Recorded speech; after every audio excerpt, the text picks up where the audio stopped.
Para mim existe uma coisa que anda junta, não é só aventura. Isso me traz qualidade de vida e eu posso proporcionar esse experimento para as pessoas que já têm a minha idade e aquelas que têm menos, que podem se preparar para ter uma vida melhor quando chegar à minha idade ou um pouco antes de mim. Então, é isso que eu quero vender. Eu tenho uma memória fotográfica muito boa, eu falei, acho que dá para fazer. E fizemos pelo mesmo caminho, sem errar nada, dessa vez um pouco mais rápido. E ele falou assim, aí eu falei para ele assim, escuta, vamos tornar isso um ciclotour radical, porque é o meu perfil.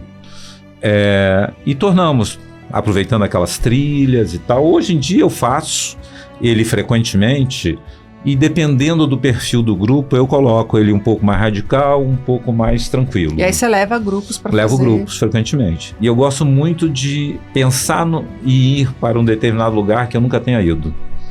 Isso me atrai de uma forma assim, a minha cabeça começa a coçar. Em alguns momentos vale mais insistir, porque você cria algo novo, diferente, que tem muita gente olhando para você, que você não percebe. Né? Você é fonte de inspiração para muita gente, você acaba não percebendo isso. Em alguns momentos é preciso voltar, que isso também acaba sendo inspiração. Este é o Na Roda do Estema, um podcast sobre bike, estilo de vida, performance e histórias que inspiram. Aqui, a gente compartilha as trajetórias de quem vive e tem paixão por pedalar. Pessoas que transformam o esporte em propósito e inspiração. Gravado no estúdio Estema, onde o esporte e as boas conversas se encontram. Hoje, na Roda do Estema, a gente recebe alguém que não pedala apenas para ir mais longe. Pedala para entender os limites humanos. Com mais de 4 décadas dedicadas à bicicleta, ele criou rotas onde não existiam caminhos, desafios onde não havia mapa e eventos que exigem mais cabeça do que perna. Marcos Terral é daqueles que testam o percurso no próprio corpo antes de convidar alguém. Já atravessou montanhas, florestas, desertos e em uma dessas histórias ficou 4 dias perdido na mata, enfrentando fome, delírios e a própria mente. Hoje a conversa não é só sobre ciclismo. É sobre decisão, risco, preparo e sobre saber a hora de continuar ou de voltar. Muito bem-vindo, Marcos. Obrigado, prazer estar aqui. Ai, gente, tanta coisa, eu quero saber tudo. Primeiro, vamos voltar lá no tempo um pouquinho. Sim. Você aprendeu a pedalar praticamente sozinho, né? Eu aprendi a pedalar sozinho numa bicicleta inglesa, daquelas pretas inglesas, não me recordo a marca, que minha mãe tinha e não andava mais. E nós morávamos numa casa grande, com uma garagem grande. A bicicleta estava encostada em algum lugar, com o pneu furado e sem freio. Então eu comecei a pedalar descendo a garagem e batia no portão no final, como não tinha freio. Para frear. Para frear. E assim foi. Eu comecei dessa forma. Sozinho. Acabei com a bicicleta dela, certamente, né? Mas destruí. E quando você percebeu que a bike deixou de ser a brincadeira de criança e virou um jeito de pertencer ao mundo, de estar no mundo? Na verdade, isso tudo tem a ver com aventura. Eu sempre fui muito aventureiro, não só relativo à bike, mas eu já escalava berço aos 4 anos de idade, aos 2, 3, 4 anos de idade, eu tive 4 fraturas. Imagina seus pais, o desespero deles. Malucos, né, com tudo isso, porque com 4 anos de idade eu tive 4 fraturas, clavícula, omoplata, cabeça e braço. Meu Deus! E creio que 2 delas no berço, tentando pular o berço. Então essa minha aventura começou aí. E a bike se aproximou, eu me aproximei de uma bike novo, com 7 anos de idade, pegando a bike da minha mãe para saber como é que era, e logo depois, aliás, bem depois, eu comprei uma bike para mim, logo que eu comecei a trabalhar, uma Caloi 10. E o meu vínculo era muito com terra, não necessariamente asfalto, então eu pegava a Caloi 10 e sumia para o meio do mato, numa época que não havia celular, e eu deixava minha mãe bem maluca com isso. E essas aventuras eu fazia a maior parte delas sozinho. Então, como não tinha comunicação, às vezes eu saía de manhã, voltava à noite. Meu Deus. Sem conexão alguma, né? E seus pais só rezando, né? Exatamente, não só com a bike. Muitas vezes eu estava passando uma tarde no sítio de um amigo, eu olhava para cima, eu falei, poxa, aquilo lá em cima não é uma caverna? Eu falei, que é isso, cara? Não vai entrar numa de subir isso aqui não, porque... No dia seguinte eu estava lá em cima, testando para ver se era uma caverna, levava uma corda, totalmente despreparado. Uhum. E Mas só que esse perfil de aventura sempre me acompanhou. E me acompanha até hoje, agora culminando com esse vulcão. E eu vejo o seguinte, para mim existe uma coisa que anda junta, não é só aventura. Isso me traz qualidade de vida. E eu posso proporcionar esse experimento para as pessoas que já têm a minha idade e aquelas que têm menos, que podem se preparar para ter uma vida melhor quando chegar à minha idade ou um pouco antes de mim. Então, é isso que eu quero vender. Entendi. E Marcos, quando você começou a trabalhar com isso, porque hoje você vive disso, né? Exato. Vive das expedições, dos desafios. Quando que você começou? Você viu e falou, não, é isso que eu quero fazer da minha vida. Eu comprei uma bicicleta de um amigo, eu tinha, me parece que 33, 34 anos, Miguel Giovannini, que é famoso no mundo da bike, foi campeão brasileiro 9 vezes, e é da minha cidade, a gente andava eventualmente junto. Só que eu venho do mundo de um esporte diferente, eu joguei futebol. E a gente se encontrava no futebol, ele me chamava para dar um rolê, eu dava um rolezinho com ele, mas não utilizava a bike para dar um passeio ou uma viagem. E um dia eu vivi um final de relacionamento e eu estava precisando espairecer. Eu falei, poxa, eu vou fazer diferente, eu vou pegar minha bike, vou para Cabo Frio, que é a praia que os mineiros de Juiz de Fora usam. Que é perto, né? Razoavelmente perto, 400 quilômetros. Uhum. 330 de carro e 400 quilômetros por montanha. E eu resolvi levei o carro até Cabo Frio, deixei o carro lá, voltei, peguei a bike, me preparei todo, me preparar todo. Não tinha tinha capacete, mas não tinha bermuda colchoada, não tinha luva, não tinha camisa de bike, enfim. Foi com a roupa que estava. A roupa que estava, eu decidi ir para Cabo Frio, pensava que demoraria uns 5 dias e foi isso que eu demorei para chegar. E você foi pelas montanhas? Só montanhas e caminhos totalmente desconhecidos. Na medida que eu ia andando, eu ia perguntando por onde eu podia chegar. E muitas vezes eu surpreendia as pessoas que, escuta, eu estou aqui em Mar de Espanha, eu estou querendo chegar na cidade tal. Ah, não, o senhor pega um asfalto que tem ali embaixo que você vai chegar. Eu falei, olha, não quero asfalto. Eu quero terra e, se possível, um single track. Exigente ainda, né? O percurso. E fiz esse percurso com vários single tracks e muitos erros, né? Porque não havia GPS, por onde eu andava, como era totalmente ermo, não tinha como me informar por onde eu passava. Então eu andava 10 quilômetros, voltava 10, não era aqui, voltava ali, e lugar onde não morava ninguém. 5 dias depois eu cheguei em Cabo Frio. E teve um trecho que foi característico, que foi o último dia. Eu parei numa cidade da Serra Fluminense, próximo a Lumiar, que chama Sana, é uma reserva florestal, e caiu uma tromba d'água, um negócio impressionante, eu nunca tinha visto. Assim, e foi questão de meia hora, 30 minutos caiu a tromba d'água. Eu tinha deixado a bike na hospedagem, saí para comer alguma coisa, não tinha nada, só tinha um barzinho que eu podia comer. Retornei depois da chuva, não consegui atravessar porque tinha levado a ponte, eu tive que subir a pé, isso à noite, sem iluminação. Consegui chegar na pousada, dia seguinte de manhã, levantei, peguei a bike e comecei a descer para chegar na base de como se chega a Cabo Frio, que é a parte plana. Tá. E essa água toda se formou no Rio Macaé e chegou num determinado ponto, ela encheu. O que era uma estrada de terra, eu só via a entrada e 100 metros depois a saída. E um lago. E um lago. Eu falei, bom, sozinho, para variar. Eu falei, o que eu faço? Bom, vou tentar atravessar. Comecei a pedalar, fui afundando, saí da bike, comecei a empurrar, até que chegou o ponto que a água chegou aqui, eu com a mochila amarrada quase na nuca. Falei, se passar disso eu volto, tento ver um outro caminho. Mas aí comecei a empurrar a bike e começou a subir novamente. E quando começou a subir, eu falei, poxa, saí dessa. Saí do outro lado, subi na bike, botei a mochila na posição correta e continuei andando. E nisso parou um camarada.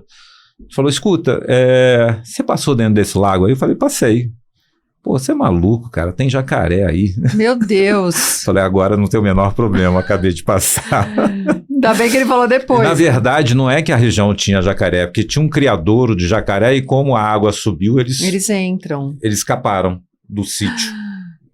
Que loucura, Marcos. E aí você resolveu que era isso que queria fazer.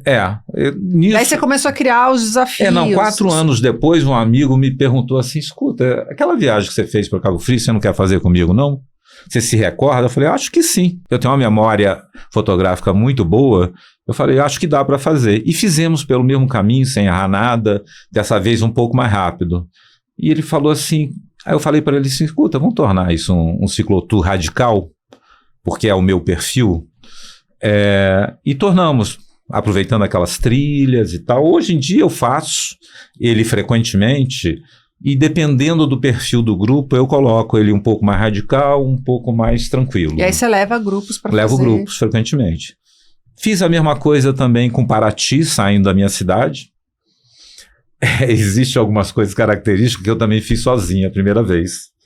Indo para Paraty também em 5 dias, coincidentemente em 5 dias. E eu fui descobrindo no início do caminho uma rota que os tropeiros fizeram para trazer o ouro de Vila Rica. E eu estava fazendo um caminho contrário para ir para Paraty, que é por onde o ouro saía na época do Brasil. E o interessante assim, que na medida que eu fui indo, eu fui descobrindo a história que aconteceu na região. Fiz o trajeto. Porque as pessoas te contavam. Me contavam. Eu começava a anotar alguns tópicos para depois me recordar. Eu falei, não, eu vou voltar aqui e vou conhecer a história. Aí voltei depois, um tempo depois, por um caminho que eu não consegui passar de bike. E falei com o morador, falei, escuta, será que você não me leva nesse caminho? Ele falou, levo sim. Inclusive tem mais de, provavelmente 100 anos que não passa ninguém lá. Deve estar totalmente fechado. E assim a gente fez. Em um lugar... Gisele, que tem 2 coisas muito interessantes. Os tropeiros, quando vinham de Vila Rica para o Rio de Janeiro, passavam por ali. E, às vezes, eles traziam perus em época de Natal para serem abatidos no alto da montanha. Quando estava chegando próximo ao estado do Rio, eles entravam dentro de uma espécie de uma caverna, de uma gruta, e ali eles abatiam para depois descer para o estado do Rio e Rio de Janeiro, para a corte. Falei, legal, mas quantos perus eram? Cerca de 100 perus que eles andavam. Tá, mas como é que se transporta peru, cara? Vinha um peru macho na frente e os perus fêmeas atrás, que eram os abatidos. E as fêmeas vinham atrás do macho. Legal, mas e o macho vinha atrás de quem?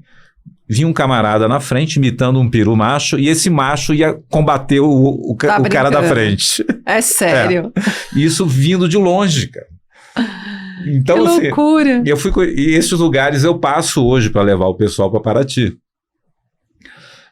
Existe um outro fato também, que é um camarada da região saiu com o gado no alto da montanha, era um negro da época da escravidão, e o senhor dele falou, olha, escuta, vai lá para cima, leva o gado para pastar. E assim ele fez, subiu. Não voltou no dia seguinte, não voltou no outro dia, não voltou no terceiro dia, ele mandou um outro negro para procurar. E chegando lá em cima, eles encontraram o negro sentado numa árvore, mas só o osso, só os ossos. Ele foi devorado por uma onça. Meu Deus do céu. Tinha a marca da onça e tal, e até hoje em dia tem a Cruz do Negro lá. Meu Deus. Isso foi há 100 anos atrás, aproximadamente. Que loucura. E assim, toda essa região por onde eu faço esses eventos, principalmente essa região próximo a Ibitipoca, próximo Tem história para dedéu. E tem onça, né? São onças pardas que habitam a região. Muitas vezes as onças são encontradas em regiões mais próximas à civilização, eles levam para lá, porque ali tem alimento. Entendi. E são essas regiões que a gente passa. Você vai tranquilamente. Eu vou tranquilo. Vai tipo... Ô Marcos, e você, antes de se envolver 100% aí com ciclismo, com esses desafios, você fez outros esportes. O que o ciclismo tem que os outros não tinham? Essa coisa de aventura, essa emoção. Primeiro, o movimento, né? Você poder estar em um lugar agora e um pouco adiante em outros lugares e conhecer pessoas, conhecer histórias e me trazer qualidade de vida brincando, de uma certa forma brincando. Então, isso eu curto muito. Ah, você nunca competiu de bike? Já competi. E as pessoas hoje, muitas pessoas que veem minha condição física hoje, falam assim, escuta, por que você não compete agora, cara? Falei, olha, eu passei dos 7 anos aos 19 competindo em futebol, que era muito mais difícil do que é o mountain bike, né? Porque a competição era muito grande, todo mundo jogava futebol. E, pô, eu não quero mais saber de competição, eu quero me divertir com a bike e me aventurar. E eu gosto muito de pensar e ir para um determinado lugar que eu nunca tenha ido. Isso me atrai de uma forma, assim, a minha cabeça começa a coçar. Eu trabalhei nesse intervalo todo, Gisele, eu fui um profissional da área de comércio exterior, eu desenvolvia mercados. E trabalhei cerca de 15 a 17 anos no mercado exterior, trabalhando bem diretamente aqui no Cone Sul, Argentina, Chile, e trabalhei para uma empresa chilena durante muito tempo, a qual eu tinha que estar em Santiago também permanentemente. Então, um esporte que eu desenvolvi é o esqui, que eu adorava. E aí é a lembrança que eu tenho de altitude, porque às vezes, o helicóptero nos levava para o alto de uma montanha, não era pista de esqui, era lá para o alto, 5.000 metros, e eu descia tranquilamente. Falei, bom, então eu devo estar preparado para enfrentar algo mais difícil. Mais pesado. Não necessariamente, né? Porque eu vou subir. Lá o helicóptero nos deixava para descer. Então eu trabalhei com o mercado exterior durante um bom tempo, paralelamente ao esporte. Sim. Mas sempre estava... de alguma forma ligado ao esporte, sim, né? Sim. E você sempre... Eu entendi que sempre existe uma inquietação, né? Em você... por causa das suas escolhas até de ser aventureiro, como você sempre falou desde criança. Quando que você percebeu que você não se encaixava nesses caminhos convencionais? Foi quando você realmente saiu do mercado do comércio exterior e se dedicou aos seus desafios? Na verdade, isso foi acontecendo conjuntamente, um com o outro, né? Porque eu sempre estava tendo as minhas aventuras. Não somente no tempo que eu trabalhava com o mercado externo, mas muito antes. A minha família tinha uma empresa que nós vendemos recentemente, que era fabricante de autopeças de caminhões, na minha cidade, Juiz de Fora. E sempre que eu tinha uma oportunidade, eu tirava umas férias para fazer uma aventura. Sempre. E principalmente de bike. A partir do momento que eu vi na bike o melhor meio para isso, eu comecei a fazer dessa forma. Legal. Não necessariamente só no final do ano, as férias, meio de ano. E foram várias aventuras que aos poucos eu vou contando um pouco para você. Demais. O que vem primeiro? Porque assim, os seus percursos, os seus desafios, eles não são só difíceis, eles são inéditos, né? Sim. São caminhos que você desbrava, como você falou, esse de Cabo Frio, de Paraty. O que vem primeiro? O mapa, a curiosidade ou essa fixação por novos caminhos? Não, primeiro vem o mapeamento, né? Anteriormente não tinha o Google, não tinha essas ferramentas que a gente tem hoje. Então eu adorava imaginar que eu poderia ir de um lugar para o outro olhando o mapa. E imaginava essa rota sempre passando por lugares ermos, com pouca civilização, porque eu adoro estar no meio do mato. Então começava assim. Assim nasceu o Cabo Frio, assim nasceu o Paraty, e assim nasceu o AGV. O AGV é um evento que eu faço, chama A Grande Volta. A gente sai de Paraty e termina em Búzios, só por montanhas, está atravessando 6 cadeias de montanha. Quanto dá isso? Inicialmente eu comecei a fazer ele com 1.050 quilômetros. Uau! Com 11 dias de pedal. Com uma altimetria de 24.000 metros. Meu Deus, acumulado. Coisa pra caramba. Só que isso é muito difícil como um evento, porque quem pode se dispor de 15 dias para fazer um evento dessa magnitude e, assim, extenuante? Não tem descanso. Não tem descanso, são 11 subindo... dias, subindo e descendo o dia inteiro. E esse também eu fiz sozinho a primeira vez para saber se era algo permissível para você poder, tornar isso comercial, né? E assim foi, eu fiz durante 5 anos, a pandemia cortou isso ao meio. E eu agora estou estudando uma maneira de fazê-lo diferente, tá? Como uma bikepacking, onde as pessoas podem fazer, eu mando para ela todo o GPS e elas fazem. Então eu estou mapeando tudo para apresentar futuramente a eles. Mas hoje, da forma que você faz, é levando... Você fecha grupo e leva essas pessoas para fazer. Tem um carro de apoio que nos acompanha, às vezes até um ônibus que nos acompanha, mas como a gente passa por lugares muito ermos, então esses carros de apoio, moto de apoio, às vezes não passam onde a gente passa. Então a gente só cruza de bike com eles. E agora eu tenho uma pergunta. Te surpreende a quantidade de pessoas que procuram esse tipo de desafio? Ou é raro? São sempre as mesmas pessoas, o mesmo grupo? Ou você vê cada vez mais as pessoas procurando essas aventuras assim mais... Cada vez mais, mas como hoje eu modulo para torná-lo comercial, eu trabalho com um percurso um pouco mais light, um percurso um pouco mais radical. Tá. Dependendo do grupo. E eu vou Fica mais democrático. Dividindo esse grupo, porque não é fácil levar pessoas que têm níveis de pedais diferentes. Ah, é verdade. Né? Não, tá, tudo bem. Tem o GPS que ajuda bastante. Ok, mas às vezes a diferença entre um grupo e outro são 2 horas. Uhum. Né? Então haja estrutura para coordenar 2, 3 grupos com níveis de pedais diferentes. Sim. Legal. Ô Marcos, eu quero saber agora um pouquinho dessa história que você ficou perdido na mata 4 dias. Eu li o seu e-book e fiquei chocada, impressionada parece que eu vivi tudo que estava escrito ali naquele e-book. Fiquei angustiada por você. Conta isso. Bom, a história começou com a minha esposa programando uma viagem com as irmãs para a Europa.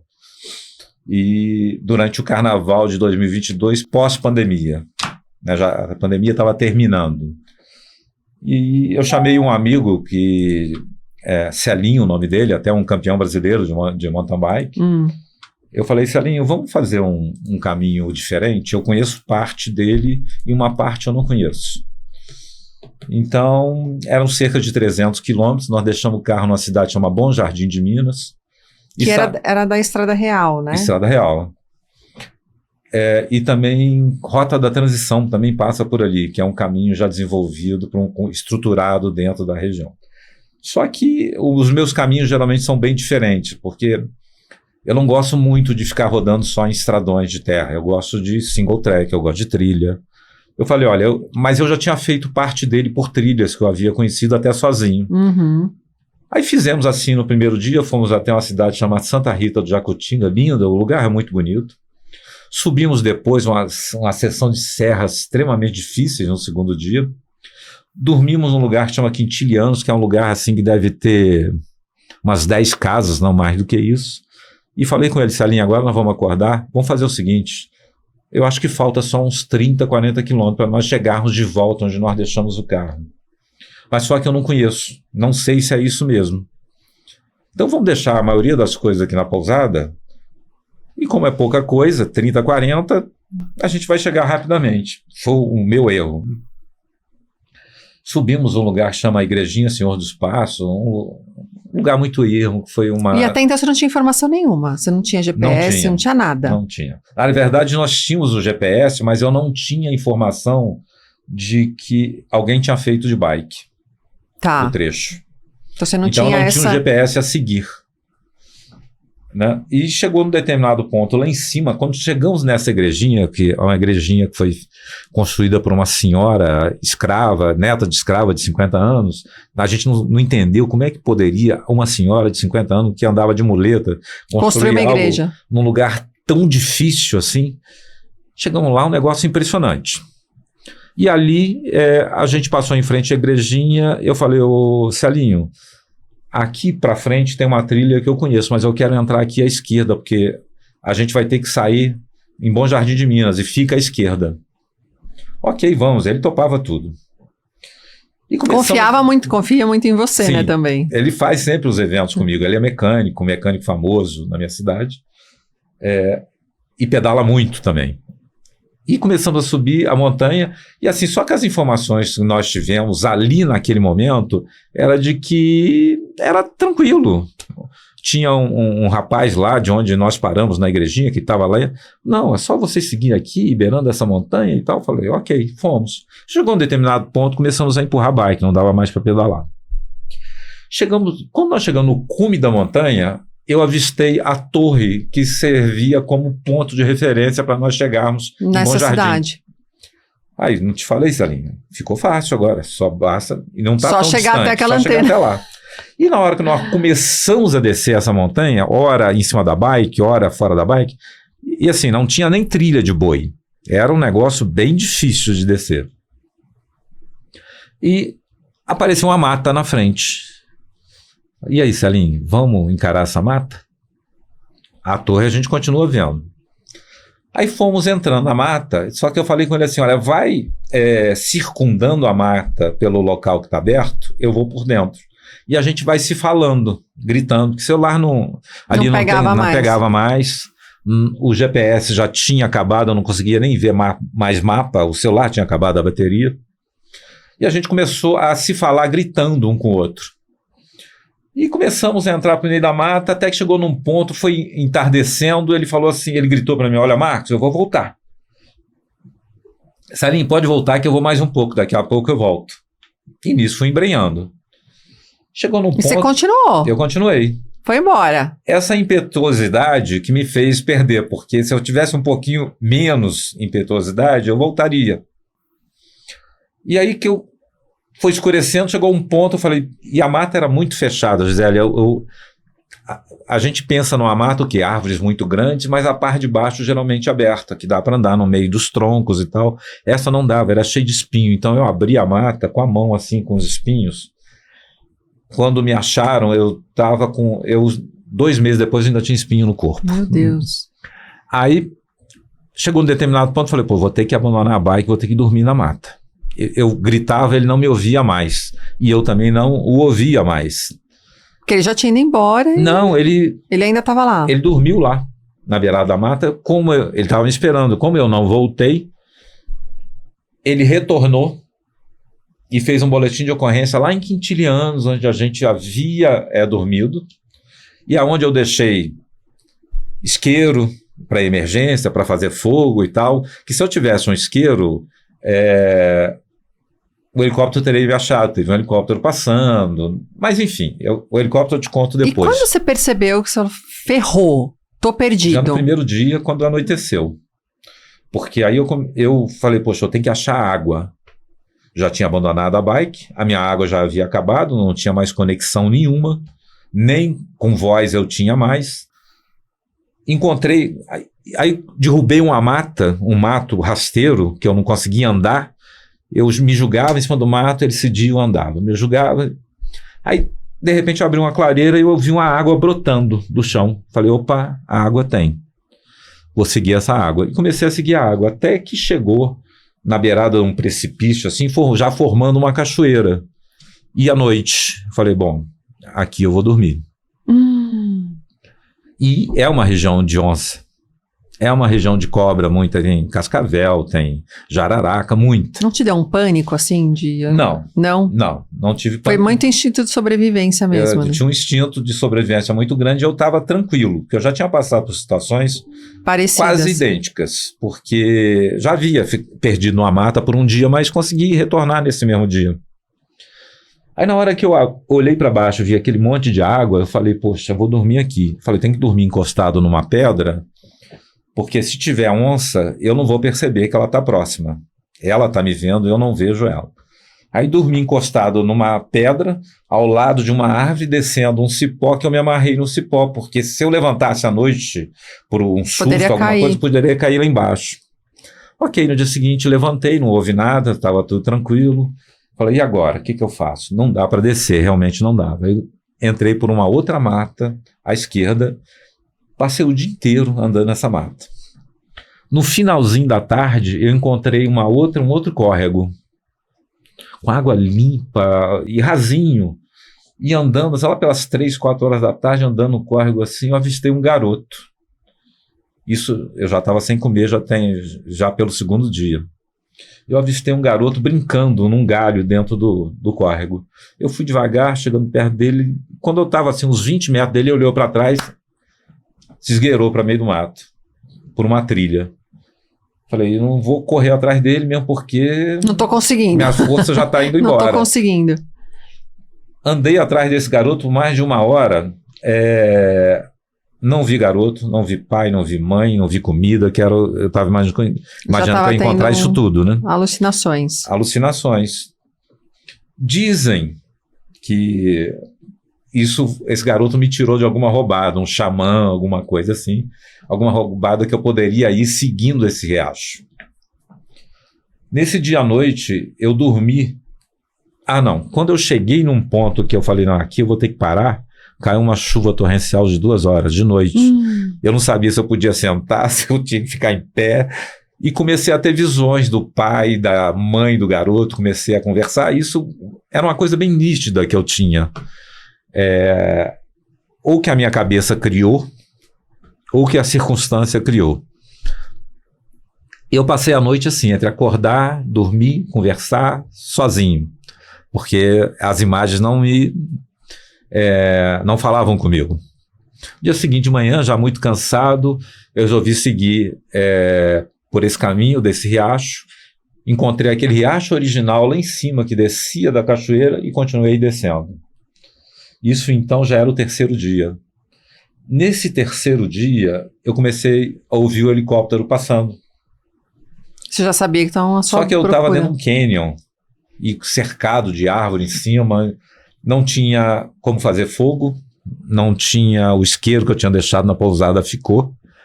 E eu falei, bom, eu já estou estressado demais, mas não vou esquentar a cabeça. Marcos, esquece o helicóptero. Não tem como ele te ver. E continuei andando. Nesse dia, Zélia, eu não me recordo. Eu só me recordo que de tarde eu estava encostado numa pedra e eu acordei que eu estava encostado e com um riacho na minha cintura. E quando eu acordei assim, eu caí dentro da água. Quando eu caí dentro da água, eu levantei, olhei para um lado, a água caindo assim, eu ainda assim, comecei a conversar com o meu filho. Eu falei, poxa, Gabriel, o que essa água está fazendo aqui dentro desse quarto? Também nítido, né? Uma nitidez impressionante. Para você aquilo realmente estava acontecendo. Estava acontecendo. E mais, não tinha comigo a minha GoPro, que estava aqui, não tinha o meu celular, meu capacete, minha mochila, nada estava comigo. Você deixou tudo para trás. Falei, bom, o que eu vou fazer? Aí saí procurando em volta, no meio da mata. Aí tinha um lugar assim, uns 20 metros que eu encontrei. Tá tudo lá no mesmo lugar. Lá, mas você nem lembra de ter deixado Não lembro como eu dormi nesse dia. Também não me recordo. No dia seguinte, que foi o dia que me acharam, e assim, em nenhum momento eu me desesperei. Eu ia te perguntar isso. Não. Você achou que você fosse morrer ali? Não achou? Não achei. Nenhum momento. Todo mundo me pergunta isso. Mas eu não achei. Eu falei, não, primeiro, eu não estou no meio da Amazônia. Em algum momento eu vou achar, esse riacho vai me levar para um rio, vai me levar para uma fazenda. Apesar de ser um lugar que fiquei sabendo depois que há mais de 50 anos não passava ninguém lá, não era caminho para nada. Para nada. Levava nada a lugar nenhum. Nem gado. Eles levavam para pastar lá. Eu demoraria, se eu continuasse sozinho dentro desse riacho, eu demoraria mais uns 2 dias para chegar numa fazenda, se eu conseguisse chegar. Diz o pessoal dos bombeiros que eu não conseguiria, pelo meu estado que eu estava. Mas você estava bebendo água, pelo menos, né? Eu estava bebendo água, mas assim, o meu estado... minha canela estava toda arrebentada numa foto que aparece ali no meu e-book, aparece a canela. E toda hora eu caía, e eu estava de sapatilha andando dentro do riacho de pedra. Nossa, tem essa ainda, sapatilha. Imagina. E teve uma hora que eu caí com o pé dentro do buraco, a água era turva, era escura, mas nunca acima da cintura. Em nenhum momento a água estava acima da cintura. Que eu caí, meu pé afundou numa madeira. E eu ia caindo para frente. Eu falei, se eu cair aqui, eu quebro a perna. Não consigo. Você ainda pensava nessas coisas. Aí eu consegui girar e cair de costas. Foi a sorte que eu consegui girar. Enfim. E nesse 4º dia eu continuei andando já com cajado, que eu estava já com poucas forças, eu comecei a andar e comecei a avistar, comecei a ouvir vozes de duas mulheres conversando. Falei, poxa, eu já estou perto da civilização. Elas vieram dar um rolê aqui, no meio desse riacho, que era muito bonito, o lugar era muito bonito. Era muito bonito o riacho, porque do lado era mata, continua sendo mata. Aí andei atrás da voz e seguindo o riacho, e nada, 1 hora depois sumiu a voz, não vi mais nada, não ouvi mais nada. Mais uma alucinação. Mais uma alucinação. Continuei seguindo, isso lá por volta de 11 horas da manhã, que eu fiquei sabendo depois que eram 11 horas, eu comecei a ouvir vozes de 2 caras. E comecei a andar na direção dessas vozes também, e era o meu caminho natural de andar dentro do riacho. O que você ia fazer? Depois de uma determinada curva assim, de repente eu olhei assim, vi 2 caras. Falei assim, poxa, além de estar ouvindo, eu estou vendo, cara, o negócio está ficando feio. Aí nisso os caras começaram a gritar, achamos. E eram 2 mateiros que conheciam a região, que resolveram fazer um caminho diferente do que o resto. Porque o resto estava fazendo. O resto estavam 2 montanhas acima. Eles fizeram um caminho que eles estavam habituados, que eles já tinham feito há, 2 anos atrás, para caçar tatu. E me acharam. Aí começaram a fazer uma festa maluca e tal. Nisso, eles começaram a avisar os outros que estavam próximos, o pessoal veio descendo lá de cima. E isso começou a ser filmado a partir desse momento por um filmmaker, né? Amador, totalmente amador, que foi com celular. Deu um filme muito, muito legal de 8 minutos, eu vou te mandar ele depois. Nossa, eu quero assistir. E ali você vê o meu estado, como é que estava, né? Porque logo, e assim, eu fui percebendo que as pessoas estavam me procurando, vieram pessoas de muito longe para me procurar. Você falou em 100 pessoas, né? 100 pessoas, isso foi notícia no Fazendo G1, busca. foi notícia em vários jornais. Sabe uma coisa curiosa do seu e-book que eu achei engraçada? E você levou isso numa super esportiva, a como eles anunciaram o seu sumiço. Idoso, né? Gente, idoso, como assim? Né? Todo mundo imaginava que ia sair aquele velhinho de muleta no meio da mata. Você olha pra ele e parece que tem 40 anos. Idoso é ótimo, né? E assim, e todo mundo, né? Os meus amigos, quando eu retornei, meus amigos do futebol, meus amigos da bike e tal. E aí ficou, né? Oi, idoso. Oi, idoso, virou apelido. Ai, muito bom. E a bike foi encontrada depois, bike, Marcos? Logo que me encontraram, o helicóptero não estava lá quando eles me resgataram. Eu tive que subir essas 2 montanhas para cima ainda. Ainda teve que passar por isso. E... Bom, mas te deram coquinha, né? Te deram coisa para comer, não foi? Você falou no e-book. Me deram, mas eu não podia, eu sabia, diante de toda a situação, eu sabia que eu não podia comer assim de uma vez. E ali eu comi alguma coisinha e tal, nisso começou a chegar alguns amigos. Aí eu olhava pro camarada assim e falei, poxa, o que vocês estão fazendo aqui, cara? Achava que era uma viagem ainda minha. Você ainda não tinha realizado, Não né? tinha. E não, a gente tá te procurando, cara. Já tem 4 dias que a gente tá te procurando nesse mato e tal. E é aquele sentido de gratidão muito grande, né? Por tantas pessoas que não me conheciam, que estavam ali me procurando, e todo mundo muito emotivo quando me acharam, porque eles estavam imaginando que eu me ia achar morto. Sim. Né? E quando chegou lá em cima, eles estavam, não, vamos chamar o helicóptero para resgatar ele até o hospital, até a Juiz de Fora, que fica 100 quilômetros mais ou menos de distância. Mas o helicóptero tinha ido fazer... e durante as minhas buscas, o interessante que acontecia é isso. Foi um agrupamento de corpo de bombeiros para fazer o resgate, mas eles não conheciam a região. E a maioria das pessoas também não conhecia nada da região, de tão erma que ela era. Então, durante a minha busca, várias pessoas se perderam. Nossa! Aí os bombeiros e o helicóptero tinham que sair atrás delas. Então, isso atrapalhou um pouco a busca também. Mas todo mundo foi encontrado depois. Todo mundo. Eles foram encontrados no mesmo dia que se perdeu, foram encontrados porque os bombeiros estavam com rádio, né? Tinham esse recurso. Mas aí me levaram para o hospital. Eu fiquei lá 2 dias, porque as minhas taxas químicas estavam totalmente alteradas. E depois fui levado para um hospital na minha cidade. E lá eu passei uma semana me recuperando. Passou uma semana... minha mãe, que já tem quase 90 anos, quando ela ficou sabendo... Nem ficou surpresa, né? Imagina. Ela falou, não, tá, só mais um dia comum na vida do meu para filho. buscar a bike uma semana depois, cara. Vou. Falei, tô indo. Chamei o Celinho, que estava lá comigo, e o filho dele. Falou, fomos pro meio do mato, já com rádio. Não achamos a bike, passamos o dia inteiro dentro da mata, não achamos a bike. E ele virava para mim, Marcos, provavelmente essa bike aqui alguém achou, encontrou essa turma da busca e levou uma bike boa. Eu falei, não, ninguém achou essa bike. Semana que vem a gente volta aqui que a gente vai achar. Uma semana depois a gente achou a bike. E, claro, estava já com ferrugem, sinais de ferrugem e tal.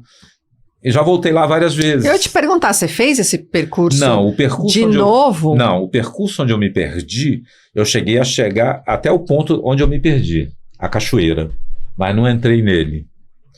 E não quis? Ou... Não, porque assim, apesar, eu escrevi um livro, esse livro depois, esse e-book, e agora está sendo filmado um documentário. E o cineasta falou, não, vamos trabalhar primeiro. Elemento de surpresa. Não entra nessa mata ainda não, mesmo porque você vai demorar dias para fazer a procura, já mais estruturado, vai ter que acampar, essa coisa toda.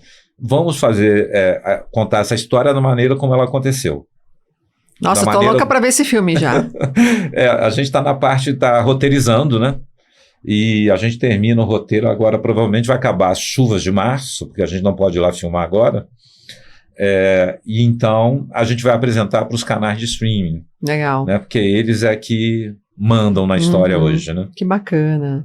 E depois que você foi encontrado e passou tudo isso, você já pensou no próximo desafio, né? Qual vai ser o próximo? São vários próximos desafios. Qual vai ser o próximo? Mas antes de você falar desse próximo, eu quero entender um pouquinho o seu aprendizado nessa história toda, porque você mesmo disse que não foi azar, foi uma decisão. Você tomou a decisão naquele momento de seguir. Olhando agora para trás, né, o que você teria feito diferente? Eu não sei, a gente tem visto diversas notícias de pessoas sumindo mais recentemente no meio da mata, e eu acredito que todas elas têm acontecido algo que aconteceu comigo. Primeiro, uma presunção de que você consegue se safar em situações difíceis. Não é necessariamente assim. Apesar de eu ter uma grande experiência em matas, de já ter acontecido algo parecido, foi um pouco de presunção minha achar que eu poderia sair daquela sem nenhum problema, né? E eu vejo o seguinte, hoje eu faria diferente. O aprendizado principal é o que a gente já faz para levar grupos de bike. Ninguém anda sozinho, não pode ficar ninguém para trás. Nisso que aconteceu comigo, eu deveria ter ficado junto com esse meu amigo. Com o Celinho, e não ter empreendido um caminho diferente. Porque o local era muito difícil. E, assim, absurdamente difícil de andar para frente. Eu poderia ter andado para trás. Só que eu tentei fazer isso e não encontrei o caminho, porque o mato que eu abri já tinha se fechado atrás de mim. Mas se eu tivesse pensado um pouquinho mais, eu devia ter parado no primeiro local onde eu dormi e ter ficado ali. Porque no dia seguinte, os bombeiros estava mais perto, né? Não, eles encontraram a camisa que eu usei para dormir. Você deixou lá. Ele teria me achado. Entendi. Então, a primeira coisa que eu aprendi é isso. Não deveria ter feito sozinho, ido sozinho. E a segunda é que eu deveria ter ficado aonde eu me perdi no primeiro dia. Não ter seguido. Havia rastro, poderia ter cachorros para me procurar no meio do mato. Cão farejador. Né? Eles estavam trazendo um de Belo Horizonte, que era o lugar mais próximo. E então, assim, e primeiro que eu devo pensar um pouquinho mais na hora de fazer isso, porque isso não deveria ser algo para ninguém seguir. Porque, assim, a situação é desesperadora. Para muita gente seria até pior. Não, eu fico imaginando que eu teria feito. Acho que eu não teria tido essa paz, tranquilidade. É que, assim, tem situações também que você não tem o que fazer, né? Exatamente. Se desesperar, talvez não seja melhor. E o problema é o medo de bicho, porque como havia onça na região, a cobra, eu passei por 2. Você espanta. A cobra não anda atrás de você. Mais uma onça, A onça, né? se você tiver próximo à carniça que ela capturou, ela te ataca. Se ela tiver próxima a uma cria dela, ela te ataca. E você não sabe se está próximo ou não. É complicado, Marcos. Eu sempre falo assim no ciclismo que tem duas coisas que derrubam a gente. A falta de confiança e o excesso de confiança. Exato. Nesse caso, você acha que foi o excesso ali Foi o de excesso, confiança? porque eu tinha gás para andar de bike tranquilamente. Mesmo que fosse empurrando. E estava muito bem preparado. Esse meu amigo também estava muito bem preparado, até mais do que eu. Ele é mais novo que eu. Ele, na época, estava com 40 e poucos anos. 4 anos atrás. Mas o excesso de confiança me atrapalhou bastante. Não precisava ter passado por isso. E teve alguma situação depois desse episódio que você chegou no momento de tomar essa decisão, falar agora eu tenho que voltar, eu tenho que parar, ou eu vou continuar? Você já passou por essa prova de novo? Depois disso? Não, mesmo porque eu não me permitiria entrar nisso de novo. Não se colocou nesse... Mas antes sim, antes já... Mas só que eu me achei logo no primeiro dia. Muito bom. Gente, que história, hein? Vamos falar um pouquinho do seu próximo desafio que você quer fazer agora em novembro desse ano, Ojos del Salado, que é uma montanha com quase 7.000 metros de altitude, certo? É o cume mais alto do mundo? Não, é o vulcão mais alto do mundo. Ele é um vulcão. É o vulcão mais alto do mundo. E aqui na América é o segundo mais alto, porque acima tem o Aconcagua, 60 metros mais alto. Como você chegou nele? Qual foi a história? Da mesma forma, porque eu e minha esposa, a gente já estávamos pensando em conhecer o deserto do Atacama, mas num passeio mais light, através de uma empresa que nos levaria em alguns lugares e tal. E eu comecei a viajar em alguma coisa como desafio, não necessariamente com tudo estruturado. Tudo certinho, tudo... Não. Tudo bonitinho. E comecei a... Conforto não é com você. Não. E comecei a mapear isso. Eu falei, poxa, o que pode ser? Me deparei com o vulcão mais alto do mundo. Poxa, mas o vulcão mais alto do mundo? Será que no Himalaia não tem um vulcão? Na Indonésia não tem um vulcão? E não, lá é o vulcão mais alto do mundo, porque é uma região, é a terra de vulcões. O Atacama é uma terra de vulcões. E entre eles o Ojos del Salado, que fica na divisa do Chile com a Argentina. Bom, fomos para lá, eu, minha esposa, mais um grupo de amigos. Até aí no passeio, tudo estruturadinho. E não era nessa região, é outra região. Alguns outros vulcões, a gente passou por perto e tal. Falei, bom, mas vai servir para eu ter uma ideia de como está a minha saúde para andar a 4.000, 5.000 metros de altitude. Falei, e na minha cabeça já estava assim, bom, eles vão fazer um passeio, mas eu vou sair para dar uma corridinha, eu vou fazer alguma coisa assim para saber como é que meu pulmão vai reagir à altitude. Logo que a gente chega no início, a gente sente uma diferença, né? Porque a gente está habituado aqui, Rio de Janeiro, etc. Tal. Eu, apesar de ser Minas, eu estou muito próximo do Rio. E não sei como é que eu vou me comportar. E assim, eu dei uma corrida, me senti bem, corri uma montanha que nós fomos fazer uma visita com um grupo, eu saí para dar uma corrida, eu falei, poxa, isso já quase 4.000 metros. Falei, pô, interessante. Só que, pô, eu vou a 7.000, é bem diferente. Quase o dobro, né? Quase o dobro, e assim, é 40% do ar que a gente tem aqui embaixo. Então, aí entrei em contato com uma empresa chilena, de uns caras bem descolados, que já estão habituados a fazer o Ojos, mas eles fazem de uma maneira diferente. Eles vão à base de carro, e a partir dali sobem e descem. O negócio deles é um downhill, não necessariamente subir. E comecei a pesquisar na internet, até que eu encontrei um italiano com 51 anos. Ele fez o vulcão a partir de uma praia no Pacífico, que chama Baía Inglesa. E fez até lá em cima no vulcão, 352 quilômetros. Falei, poxa, interessante. Entrei em contato com o pessoal do Chile e falei, escuta, Já foi feito por mais alguém esse trajeto? Eu falei, não, só ele que fez. E ele fez totalmente despreparado, porque ele saiu lá da Bahia Inglesa e foi fazendo o percurso na orelhada. Ele não fez aclimatação, não fez nada. E chegou em determinados momentos da subida dele que ele passou mal de altitude, não se preparou. Então, o que era para ser em alguns dias, ele levou 20 e tantos dias para fazer o vulcão. Nossa. Aí eu conversei com esse pessoal e falou, olha, a gente pode fazer o seguinte, você vai para lá, faz uma aclimatação de 10 a 12 dias, é o suficiente, já que você tem uma qualidade física boa, e depois desse tempo a gente deixa na Bahia Inglesa. E aí você vai indo. E você sobe, só que eles vão comigo. Você não vai sozinho? Não vou sozinho, eles vão comigo. Aprendeu. Sim. E com quem já tem experiência no vulcão. Então, e o vulcão só tem a parte final, que é a escalada, com a bike no ombro. Quanto você consegue subir de bike ali? Dos 350 quilômetros, eu vou conseguir, os 22 finais, não consigo subir em cima da bike. Você vai ter que ir empurrando a bicicleta. Na verdade, ela vai no ombro também, né? Que também é bem puxado, né? Imagina, carregar uma bicicleta no ombro. Eu vou te contar uma outra história. Eu fiz há 2 anos, eu conversei com uma turma lá, eu queria fazer um negócio diferente. Então, conversei com uma turma lá da Venezuela, falei, eu quero fazer o Monte Roraima de bike.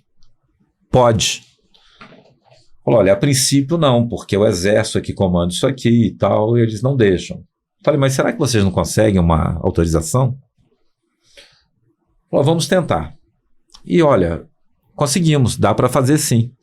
Mas dá para andar lá em cima no Tepuí, que é aquela base plana, aparentemente plano, do Monte Roraima? Falou, não, eu acho que dá, não sei. Nunca ninguém tinha feito isso. Nunca ninguém tinha feito. Aí fomos. Comprei a passagem, tá tudo programado, fomos com a turma que foi fazer um trekking. Quando chegou lá na tribo indígena, porque a gente vai até a tribo indígena, que o carro nos deixa lá, a partir dali é a pé, e no meu caso foi de bike. Comecei a fazer o percurso de bike. Não, quando nós chegamos na tribo indígena, tinha um capitão do exército lá. Falou, não vai subir de bike. Poxa, mas eu vim lá de Juiz de Fora do Brasil para fazer esse percurso de bike. Você não vai me deixar subir? Falou, olha, eu vou fazer o seguinte, você pode ir até a base, chama acampamento base, até a base do Monte Roraima. A partir dali, você vai ter que deixar a bike numa outra tribo indígena e subir a pé junto com a turma. Tá bom. E nisso eu fui, foi um percurso assim, é lindo, o lugar é lindo. Imagina. É uma savana em que você consegue pedalar 100%, até chegar na base do vulcão. Gisele, ainda bem que ele não deixou subir. Por quê? Porque, assim, chegou são lá. 6 quilômetros onde você sobe 1.000 metros. Nossa, 6? 6 quilômetros. Escalando, né? Escalando, se for. com degraus de, sei lá, 1 metro, 2 metros. E assim, se eu chegasse lá em cima, porque é um dia para chegar lá, eu chegaria morto. E quando eu cheguei lá em cima, eu vi que era impossível andar de bike lá em cima. Então a sorte é que eu agradeci muito o capitão não ter deixado. Se ele tivesse deixado, você ia, né, por orgulho ali, não, agora eu tenho que fazer. Agora eu vou fazer. E assim, eu treinei muito na minha cidade a subir com a bike no ombro. Eu faço esses treinos frequentemente. Eu ia te perguntar isso, como você se prepara para esse desafio? Você tem que meio que simular, né? Eu tenho que simular. Então eu pego montanhas próximas de casa, jogo a bike. Eu tenho um suporte, que eu comprei um suporte alemão, que eu simplesmente jogo a bike aqui, ela de cabeça para baixo, encaixo aqui, solto as mãos e fico subindo com as mãos soltas. Nossa! Isso é bom, hein? Por um lado. É muito bom. Né? Porque deixa suas mãos livres. Totalmente livres, né? E depois vou te mandar uns vídeos de eu treinando, que é bem interessante. E assim, a Europa todo mundo já usa isso. Aqui no Brasil, eu praticamente não vi o pessoal fazendo. E você vai fazer sozinho ou você vai levar alguém? Eu vou fazer sozinho. Legal. Porque assim, me baseando nesse italiano que fez dessa forma, eu falei, não, eu quero fazer em 12 dias a aclimatação e quero ver se eu consigo fazer os 352 quilômetros ininterruptamente, apenas dormindo e comendo, em 5, 6 dias. Mas sem parar para me recuperar Claro, vai ter uma recuperação física durante o caminho. Mas então, a recuperação é dormir, acordar e sair. dormir, acordar e sair, né? Você não vai dar, tipo, um dia off. Não Você vai ter. direto. Na verdade, a finalidade é ter um recorde Legal. em razão da idade também. E você pretende pedalar quantas horas por dia? O primeiro dia vai ser 180 quilômetros, Tá. saindo De da Bahia mountain Inglesa. bike.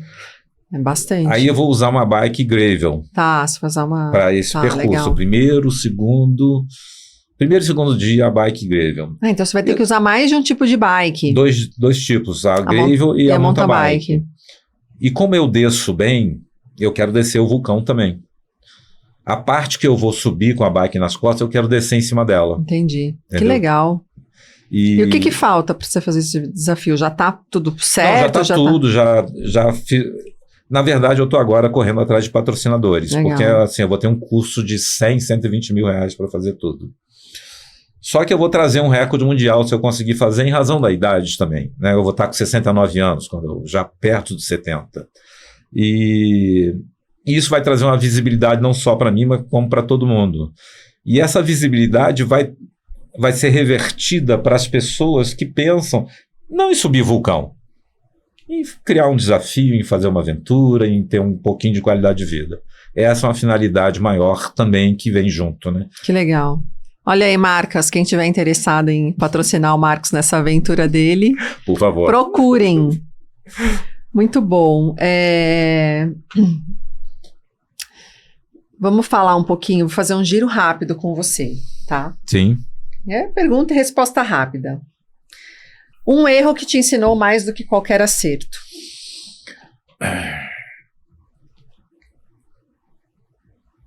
Confiança. Excesso de confiança. Um lugar que te transformou. A ida para Cabo Frio de bike. Mudou Que foi minha quando vida. você começou Quando eu comecei com as a aventuras. me aventurar de bike.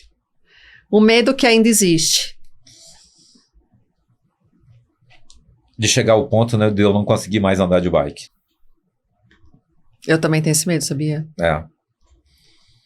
E assim, eu me cuido muito, eu sempre faço um trabalho muito grande de físico, Fortalecimento. de fortalecimento, principalmente na musculação. Você tá que com quantos anos, Marcos? 68. Não, impressionante. Esse idoso de 68 anos não parece. Impressionante. E acho assim, tem muito a ver com a cabeça também, não é necessariamente só o corpo. Né? A mente também vale muito. Mas você sabe que eu entrevistei o senhor Ottoni? Ele tem 85 anos, ele Acho que eu pedala sei até quem hoje. que é. Sabe quem é? Sei quem é. Ele faz gravuras, Sim. ele desenha. E eu fiquei impressionada com a história dele também, porque ele tem 85 anos e pedala até hoje. Eu sei. Então eu me espelho nele também. Sim, eu também falo- já estou começando. Também me A me espelho espelhar nele. nele. É. Eu falo que que eu quero pedalar até os 99. Vamos ver se é possível. Um desafio que você recusaria hoje? Subiu o Everest. Aquela fila de gente subindo aquilo ali, a coisa já deixou de ser uma aventura. É puro comércio. Sim, entendo. A maior a ilusão de quem busca uma aventura. O que você acha? A maior ilusão? A maior ilusão é de que só vai ser aquela. Você só... é só essa e acabou. Sempre vai ter a próxima. Sempre vai ter a próxima. Muito bom. Muito legal. Vale mais insistir ou saber voltar? Em alguns momentos vale mais insistir. Porque você cria algo novo, diferente. E que tem muita gente olhando para você, que você não percebe. Né? Você é fonte de inspiração para muita gente. Você acaba não percebendo isso. Em alguns momentos é preciso voltar, que isso também acaba sendo inspiração. O mais importante é o discernimento, né? Discernimento. Desse momento, de você saber realmente o tempo que você precisa insistir e o tempo que isso está virando um risco, né? É você saber se medir, né? Medir a você e o que você quer fazer. Sim. Muito bom. Depois de tudo que você já viveu, o que ainda te move? lugares novos, aventuras novas. Me Tem move da bastante mesma coisa, né? forma de que 40 anos atrás. Não mudou nada. Na verdade, em muitos momentos, eu acho que eu tenho mais condição física hoje do que eu tinha na época. Porque eu tinha uma condição física muito boa, mas não voltada para bike. Não com a musculação, não com o que eu faço. Hoje eu faço algo muito mais estruturado. E você treina todo dia? Todos os dias. Eu treino bike, eu treino musculação 2 vezes por semana, bike 2 a 3 vezes por semana, um box que eu gosto de fazer. Que legal. E você tem bike de estrada também, Marcos? Ou só mountain bike? Não, gravel? mas eu estou buscando uma bike de estrada agora também, porque muitas vezes... Ajuda no treinamento, né? Ajuda, e principalmente na capacidade aeróbica, Uhum. e às vezes também na condição climática, porque eu tô para sair para fazer um pedal, você não sai na chuva para pedalar mountain Sim. bike. Não sai. Senão você nem está pedala, na chuva, né? você pedala. É, E na speed você consegue. Ou na gravel. sim. Mas digo, né? E fora a questão de manutenção, né? Você sai para pedalar com mountain bike, pega uma chuva, a lama, é todo dia revisão na bicicleta, né? Praticamente. Eu ainda não entrei na assistida, assim, eu já andei de assistida algumas vezes e tal, mas eu acho que vai me trazer muito conforto e mais, de assistida eu não consigo fazer aventura, porque muitas vezes eu tenho que botar a bike nas costas. É mais pesada. E eu subo uma montanha sem saber o que eu tenho depois. E às vezes a assistida não vai conseguir fechar Sim. o percurso. Não te ajuda, né? Não. Ô Marcos, quando você olha para trás, você sente mais orgulho, gratidão, respeito? O que você sente? Há um mix disso tudo aí. Né? Orgulho, a gratidão por eu ter aprendido muito com o que eu vivi, com a minha perdida no meio da mata. E as pessoas que estavam ali gratuitamente para me buscar sem saber quem eu era. Então é um mix disso tudo. Muito bom. E para quem acha que já passou da idade de fazer uma aventura, de fazer um desafio, o que você diz? Deixa de ser bobo. Na verdade, eu acho que deveriam começar do momento que estão, porque isso traz qualidade de vida e você vai precisar disso. Em algum momento da sua vida, você vai precisar. E isso vai te trazer uma projeção de vida melhor. Não necessariamente que você vai viver mais, mas uma projeção de vida você vai ter. Muito melhor. Com certeza. Quanto antes a gente começar, né, a gente tem mais longevidade. Eu vejo o seguinte, Gisele, a gente está numa época em que as pessoas acima de 60 já estão visualizando uma quarta idade, que é viver até os 80, viver até os 90. E existe um mercado para isso que está olhando o seguinte... A gente está vendo isso mesmo. Né? O mercado está crescendo de uma forma porque a taxa de natalidade está diminuindo. Então, as pessoas acima de 60 estão aumentando, e eles vão aumentar mais. Está tendo mais qualidade de vida, tem mais suporte médico, enfim. Com certeza. O mercado está olhando isso. Não, é o que falam, que os 40 são os novos 30, os 30 os novos 20 e por aí vai, Exatamente. Né? Ai, Marcos, nossa, eu adorei conversar com você. Também foi Tem muito alguma legal. coisa que eu não perguntei que você queira falar? Uma história que você queira contar? Não, acho que eu já dei uma passada em boas coisas. Alguma coisa está me fugindo, mas... Quem quiser conhecer seus desafios, como faz? Terral.com.br. Tem o site, terral.com, e lá tem Terral todas as... com U. Com U. Igual tá na sua camiseta. Exatamente. E aí você tem datas fixas, Tem datas tem um fixas já calendário. anualmente do que eu faço e tem eventos com diversos perfis para as pessoas que gostam de fazer um cicloturismo mais tranquilo e aqueles que gostam de fazer mais radicais. Que legal. Você já fez o Caminho da Fé? Não, tô para fazer. Vai ser fichinha para você o Caminho da Fé. Tomara. Eu fiz ano passado. Você fez? Fiz. Saindo de Águas da Prata? Saindo de Águas da Prata. Os 5 dias? 5 dias. A gente fez com a turma, então tinha também vários níveis, a gente resolveu fazer em 5 dias para ficar bom para todo mundo, né? É duro, Mas assim, não tem aventura assim de se perder, de mata, não existe isso. É caminho tranquilão, com setinha ali. E você tem suporte de pousada o tempo inteiro. Se você não inteiro. aguentar fazer determinado dia, você pode parar por ali, né? Mas assim, em termos de dificuldade técnica de subidas, tem bastante subida. A tal da luminosa. A luminosa, mas antes da luminosa tem um monte de subida que você fala, meu Deus, isso não acaba nunca. Mas é bem legal, você vai gostar. Não, vou fazê-la. Eu estou pretendendo fazer esse ano se eu encontrar tempo, porque tem alguns desafios que eu vou fazer, como, por exemplo, o desafio do Pico das Agulhas Negras. Você falou disso, que o Avancini fez, né? O Avancini fez, eu vou fazer o percurso que ele fez, mas eu quero finalizar com uma escalada até o pico. Então vai ter uma pessoa me esperando lá, que a gente vai fazer escalada em corda tecnicamente até o pico. Não vou fazer na velocidade do Avancini, não tenho essa pretensão. Mas tudo bem. Mas dentro do percurso dele. Vai fazer. Sim. E o que eu ia te perguntar? Eu ia te perguntar alguma outra coisa sobre isso. Do Vale Europeu, se você já fez o Vale Europeu. Não fiz o Vale Europeu. Muita gente que quer fazer o K300, que é esse de Cabo Frio, ele geralmente já vem do Vale Europeu. Falou, eu fiz o Vale Europeu, estou querendo fazer o K300, é mais ou menos a mesma coisa? Falei, eu não sei te dizer porque eu não fiz, mas dentro do que o pessoal já me passou, existe um percurso razoavelmente light. Você pode esquentar ele do jeito que você quer, acrescentar um pouco mais de dificuldade, ou você aumenta o percurso no Vale Europeu, né? Então, se você fez, venha fazer o K300, que a gente tem um percurso light também. Que legal. Muito bom. Marcos, obrigada por compartilhar sua história com a gente, suas aventuras. É muito bom ouvir histórias e muito feliz que você esteja aqui hoje para contar essas histórias, apesar do perrengue que você passou.